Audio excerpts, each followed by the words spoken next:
থেকেই অবগত আছেন যে গতকালই আমরা প্রেস কনফারেন্স করে এখানে বলেই গেছিলাম যে আমরা যে দাবি দাওয়া নিয়ে সিও সাহেবের কাছে এসেছিলাম, মনোজ কুমার আগরওয়াল সাহেবের কাছে, আমাদের সেই দাবি পূরণ না হলে আমরা পুনরায় আগামীকাল আবার আসবো। সেই জন্য আমরা আজকে আবার এসেছি। এসে আমাদের স্পেসিফিক কিছু বক্তব্য ছিল, যেটা গতকালও আমরা বলেছিলাম, তার কিছু উত্তর আমরা পেয়েছি। যেরকম ধরুন, একটা কালকে অর্ডার জারি করা হয়েছিল যে 85 বছর যাদের বয়স তাদের আর হিয়ারিং সেন্টারে আসতে হবে না, তাদের বাড়িতে গিয়ে হিয়ারিং হবে। সেই সময় আমাদের পরিষ্কার বক্তব্য ছিল যে যারা অসুস্থ, যাদের অপারেশন হয়েছে, তাদের আপনারা এই তালিকায় রাখবেন না। কেন কেন কবি জয় গোস্বামীকে হিয়ারিং সেন্টারে যেতে হবে তিনি অসুস্থ হওয়া সত্ত্বেও? আমাদের ওনারা জানালেন যে ওনারা 85 ইয়ার্সের সাথে এটাও ওনারা নোটিশ করেছিলেন, অর্ডার দিয়েছিলেন যে যারা অসুস্থ তাদের বাড়িতে গিয়ে হিয়ারিং হবে, তাদের হিয়ারিং সেন্টারে আনা হবে না। আমরা বলেছি এই স্পেসিফিক অর্ডারটা আপনাদের এইআরও লেভেলে কিংবা বিএলও লেভেলে নেই, আপনারা সেই অর্ডারটা ক্যারি আউট করুন। আমরা এটা পাবলিকলি প্রেস করে বলে দিচ্ছি, যাদের অপারেশন হয়েছে, যারা অসুস্থ, তারাও তাদের সংশ্লিষ্ট বিএলওকে জানান যে আমি হিয়ারিং সেন্টারে যেতে পারবো না, আমার বাড়িতে এসে হিয়ারিং হোক। এটা গেল পয়েন্ট নাম্বার 1। পয়েন্ট নাম্বার 2 হচ্ছে লজিক্যাল ডিসক্রেপেন্সি যেটা ছিল, আমরা যা তালিকা ওনাদের দিতে বলেছিলাম, উনি বলেছিলেন উনি একটা চিঠি দেবেন।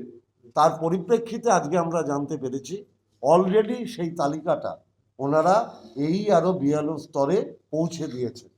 অর্থাৎ যে দাবিটা আমরা করেছিলাম সেই দাবিটা, তার যে ন্যায্যতা ছিল, সেটা আরেকবার প্রমাণ হলো।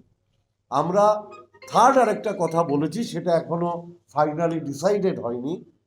আমাদের সর্বভারতীয় সাধারণ সম্পাদক, আমাদের নেতা অভিষেক বন্দ্যোপাধ্যায়ের নেতৃত্বে কাল 10 জনের একটা প্রতিনিধি দল দিল্লিতে যাবে।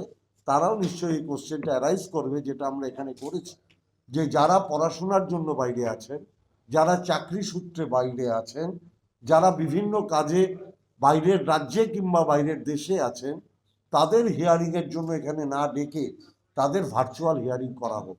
কারণ তাদের বাড়ির লোকেরা যে এনুমারেশন ফর্ম ফিল আপ করেছিলেন সেখানে তাদের ফটোগ্রাফ আছে।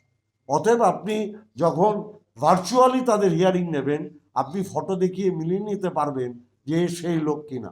অতএব তার সেই যে ফান্ডামেন্টাল রাইটস, সে আসতে পারছে না বলে আপনি কিভাবে তার ফান্ডামেন্টাল রাইটসকে হরণ করতে পারেন? কেউ বিদেশে পড়তে গেছে, মমতা বন্দ্যোপাধ্যায়ের যে আমাদের স্টুডেন্টস ক্রেডিট কার্ড, সেই প্রকল্পের সহায়তা নিয়ে অনেক গরিব মানুষ তারা বাইরে পড়তে গেছে। সে কি করে তার ভোটার লিস্টে নাম তোলার জন্য লন্ডনে থাকলে এখানে চলে আসবেন? তার এই যে বিশাল পয়সা খরচা, এটা দায়িত্ব কে নেবে? তাহলে আপনি তার ভার্চুয়াল হিয়ারিং করান, তাহলে কেন তাকে আসতে হবে? এই কথাটাই আমরা যারা প্রতিনিধি দলে ছিলাম, 3 জন সম্মানীয় মন্ত্রী, ডক্টর শশী পাজা, শ্রী পুলক রায়, শ্রীমতী বীরবাহা হাসদা এবং আমাদের যিনি এমপি বাপি হালদার, আমরা এই কথাগুলোই বারংবার বলে এসছি। যারা কর্মসূত্রে বাইরে আছে, যারা পড়াশোনার জন্য বাইরে আছে, যারা পরিযায়ী শ্রমিক, তাদের ভার্চুয়াল হিয়ারিং করতে হবে। এবং